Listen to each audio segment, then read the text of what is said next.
Olá, hoje é a nossa segunda aula de introdução à sociologia e nós vamos estudar rapidamente três dos clássicos da sociologia, né?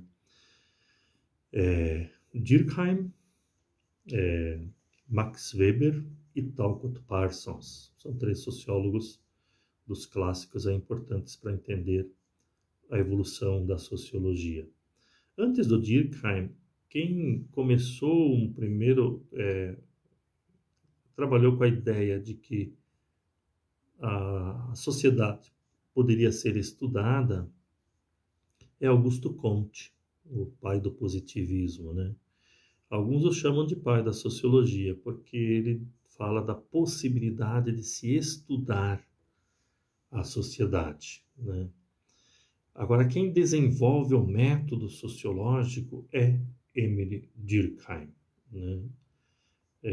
Inclusive, o primeiro livro dele é sobre o método sociológico, né?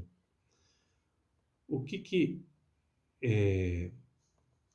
Durkheim propõe, né? A obra dele é de 1895, As Regras do Método Sociológico. Ele estabelece as regras que devem ser seguidas na análise dos fenômenos sociais. 3 regrinhas. Primeira regra: considerar os fatos sociais como coisas.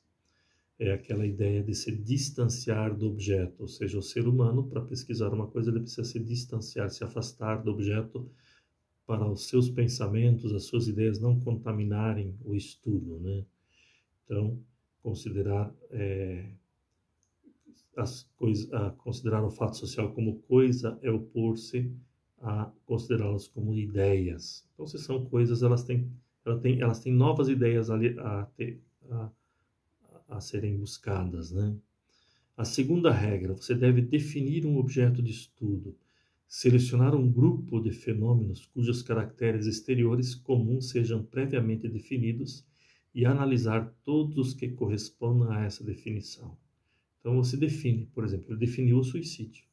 Ele estudou o fato social suicídio. Assim como a gente pode estudar o fato social educação, fato social família, fato social escola, fato social emos, fato social carçudo, fato social futebol, fato social pandemia, né? Enfim, são fatos sociais, né? Que você pode definir e estudar pela sociologia. A terceira regra tem a ver com a primeira, é o abandono das pré-noções, dos prejuízos, das pré-ideias, das pressuposições do significado ou caráter de uma prática ou instituição social. Então, se você for estudar, por exemplo,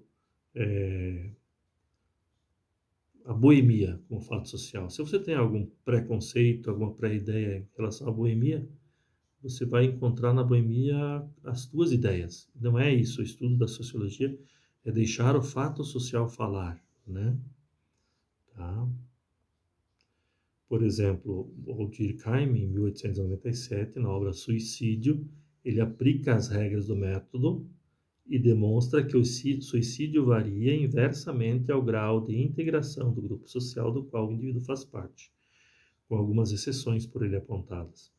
Tem um vídeo ali na aula sobre o suicídio estudado por Durkheim, né? Uma outra coisa importante em Durkheim é o que ele trabalha em relação ao fato social, né?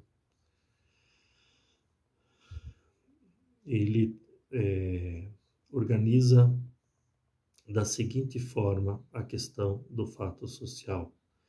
Ele caracteriza o fato social. Para ele, um fato social tem 3 características importantes: a exterioridade, né, a coercitividade e a generalidade.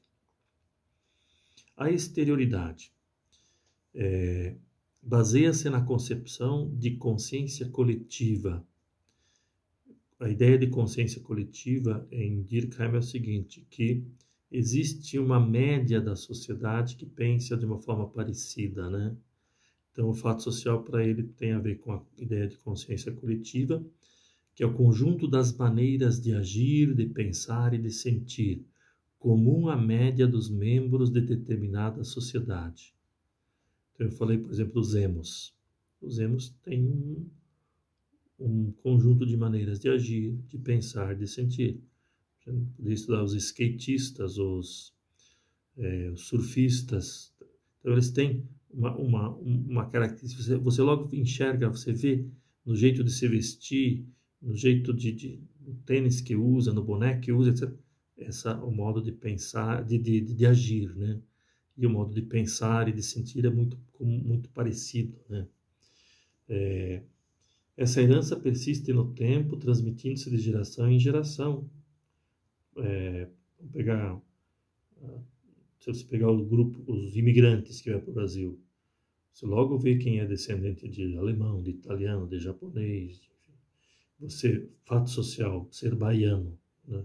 Os baianos têm toda uma forma específica, né? E dentro da Bahia tem o soteropolitano, que nasceu em Salvador, você tem o que é lá do sertão, você tem, enfim, diversos baianos diferentes, né? Gaúchos também, catarinas, Paraná, que é uma mistura de gente de vários lugares. Você tem aqui o mais forte é o pé vermelho, né? Então, são tudo possibilidades. As maneiras de pensar, de agir e de sentir são exteriores às pessoas, porque as precedem, transcendem e a elas sobrevivem. Ser pé vermelho existe antes da pessoa que nasceu naquela região adquirir essa característica, porque você nasce para dentro de uma cultura, né? Coercitividade.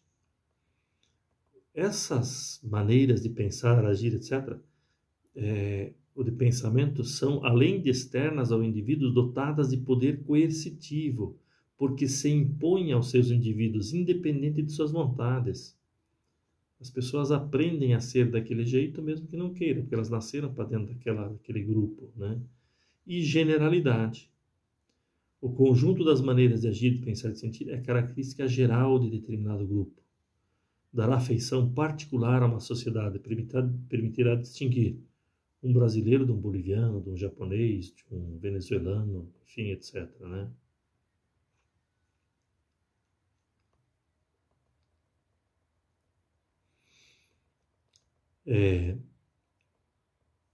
O nosso outro sociólogo clássico, então, que nós vamos ver, os outros dois, são Max Weber e Talcott Parsons. Max Weber. O Max Weber, ele se contrapõe um pouco a Durkheim. Max Weber é da mesma época, né, um pouco posterior a Durkheim. E o Max Weber, ele não trabalha com o fato social, e sim com a ação social. Max Weber diz o seguinte: sim, mas se todo mundo você nasceu lá dentro de uma sociedade pé vermelho, lá automaticamente vai reproduzir aquilo eternamente? Ele fala, não, existem pessoas, mesmo você nascendo para dentro de uma cultura, existe o individual, existe o subjetivo que às vezes não aceita aquilo, que se contrapõe àquilo, etc., né? Então ele trabalha com a questão do agente social, que tem uma subjetividade que é o responsável por mudanças, né? Que é responsável por toda uma forma que a sociedade não se repete, né? E aí ele trabalha com a tipologia, né? Com os tipos ideais, fazendo análise de diversas questões, né? Ele desenvolve um método tipológico de análise da sociedade, né?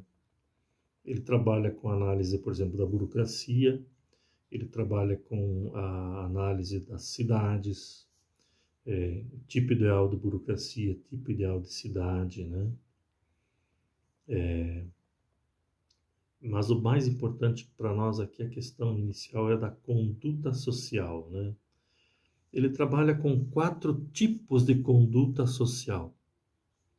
Então ele diz o seguinte: então como as pessoas o subjetivo importa muito, tem aquelas pessoas que realmente repetem o que a sociedade para dentro da qual elas nasceram propõe. Ele chama isso de conduta tradicional, né? Já tem pessoas que reagem na perspectiva emocional, né? Podem ser leais ou podem ser antagonistas. E tudo isso está dentro do emocional. Tanto aquele que é o puxa-saco da tradição, quanto aquele que questiona a tradição, né? Então, nem todos são iguais. A conduta valorizadora, que age de acordo com o que os outros indivíduos esperam, né? E a conduta racional objetiva, que é aquele que analisa, que age porque entende que é importante agir daquele jeito, né? Ele se convence que aquela é a melhor forma de ação, né? E a partir dessas condutas sociais, nós temos também os tipos de ação social. Aqueles que agem visando fins, né? A pessoa age daquele jeito porque ela quer um resultado, né? A ação social dela tem um objetivo na eleição, né? Eu vou votar no fulano porque ele vai me pagar aí com um caminhão de terra, né? Visando um fim. Não, se fulano se eleger, a gente vai favorecer isso, isso e aquilo. Então ele pensa no toma lá da cá, né?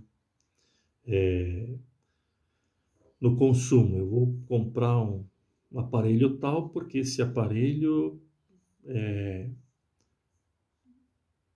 é do tamanho certo para ser instalado naquele lugar, o custo dele é mais barato, etc., né? Ação racional visando valores. Não, eu vou votar em tal partido porque faz parte do meu arcabouço de ético, né? Um partido mais ético, etc. Valores, né? Eu vou comprar tal aparelho daquela marca, que aquela marca vai me deixar mais importante, né? Se eu tiver um aparelho daquela marca, é o valor da marca e não o preço, etc., né? A ação afetiva. Ah, não, eu vou votar no fulano porque eu gosto dele, né? Eu vou votar no fulano porque ele é bonito, etc., né? Tá? Vou comprar aquele tipo de aparelho porque ele é mais bonito, porque ele é mais... porque eu gosto daquela marca, porque eu gosto, né? Então pessoa, né? Vou comprar um iPhone porque o iPhone eu gosto do iPhone, né? Se bem que ele é mais lá no status, lá, né? Na valorizadora, né? E a ação tradicional? Não, porque eu sempre comprei esse tipo de aparelho, sempre votei em tal partido, sempre votei em tal fulano. Então o voto meu é definido pela tradição, né? Então são essas as ideias do Max Weber, que são bastante importantes aí para a nossa visão de filosofia. Ele também trabalha com a divisão do trabalho, consciência coletiva, etc., solidariedade orgânica, solidariedade mecânica, que não deu tempo da gente falar disso aqui, né? Porque nós ainda temos rapidamente aqui algo para ver do Talcott Parsons, né?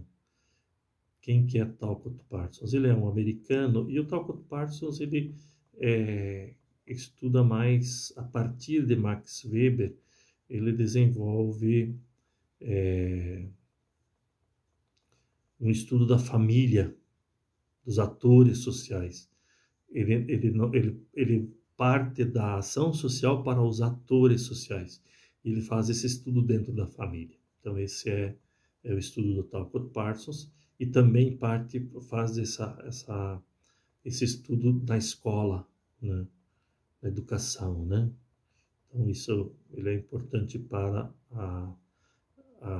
o estudo da educação. Ele trabalha com a ideia de papel social, né? Fulano tem um papel social tradicional, um papel social valorizador, um papel social emocional, um papel social racional objetivo, né? Então isso ele aprofunda essas ideias do Max Weber nessa perspectiva, ok? Na próxima aula vamos ver Marx, né?